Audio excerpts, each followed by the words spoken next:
Destroy All Humans, a sort of cult classic of the PS2 era, a unique concept of making you play as the alien invading Earth with a big focus on comedy and satire.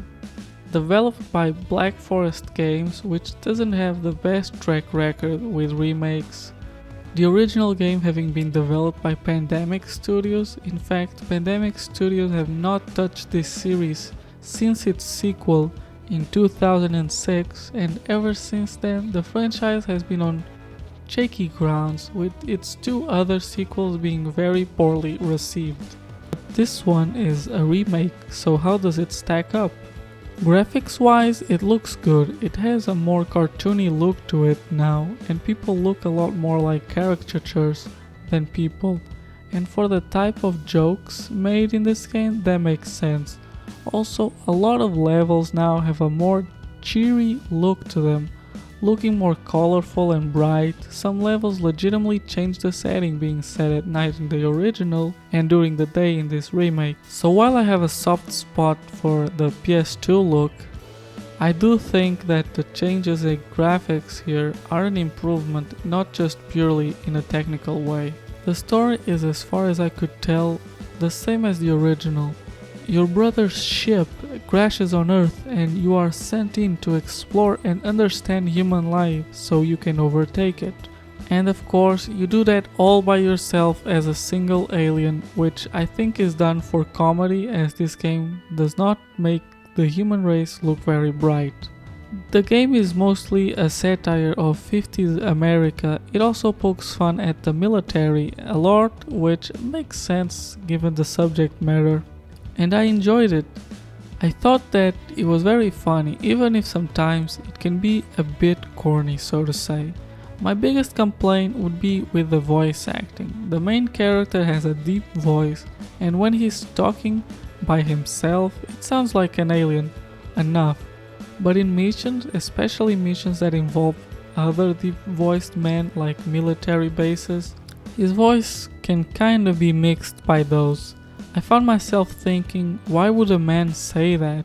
Only to realize it was the main character speaking. Which leads me to talk about the gameplay. This game has three major pieces of gameplay, that being stealth, where you will mix in with the humans and you can disguise yourself, and the disguise has a time limit and you read human thoughts to extend that time limit, which is what I mentioned before as creating confusion with the character voices.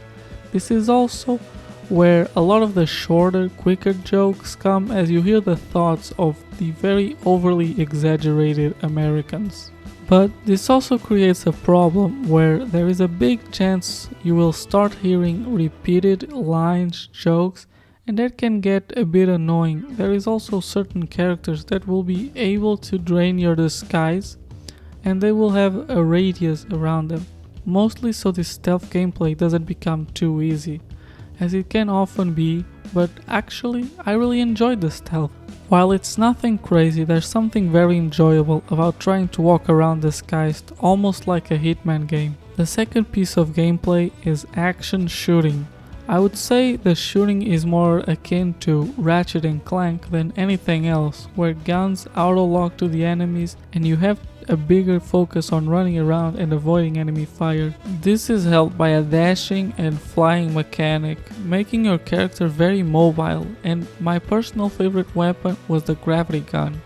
You get it right at the beginning of the game and it allows you to pick up objects or humans and throw them around, or use them as projectiles against the enemies.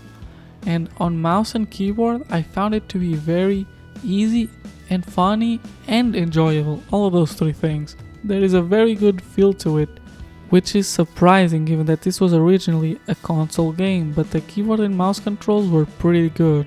Honestly, the only major problem I have with this type of gameplay was how it didn't really meld well with the stealth. They feel very separate, even though you will have missions that use both. The final piece of primary type of gameplay is the one you more associate with alien invasions, and that is using the spaceship, usually to attack and destroy cities and military forces. This feels okay. It helps the pacing, giving you some sort of variety, but I didn't really particularly care for it. Sure, it's cool to see buildings blow up, but overall the feeling of riding this spaceship wasn't particularly great, neither on keyboard and mouse or controller, and it's also just not as good as the rest of the game. You can also upgrade your ship and your weapons and your character with the points you will be making within the story by getting collectibles, side missions, and the main objective, and side objectives. In terms of missions, there are about 20 missions in the main story, which will take about 7 hours to complete, but each area can also be used as an open world where you can look for collectibles and do smaller side missions, which will add to the playtime. Things like shooting galleries and challenges of the sort, like for example abducting a certain number of cows in a time limit. They're not the best side missions and they will not have the comedy of the story pushing them along, even though they do have their own jokes, but it's a nice addition regardless if you want to play more of the game. Something I did not appreciate much though was how there was an absurd difficulty spike at the very last mission of the game. It feels like it was made to force you to go back and 100% the game and get all the upgrades, and that's annoying, so definitely consider that before getting this one. Soundtrack wise, it isn't bad, but it's also hardly noticeable. There is quite a lot of moments where there just isn't any music playing and there isn't any reason for it.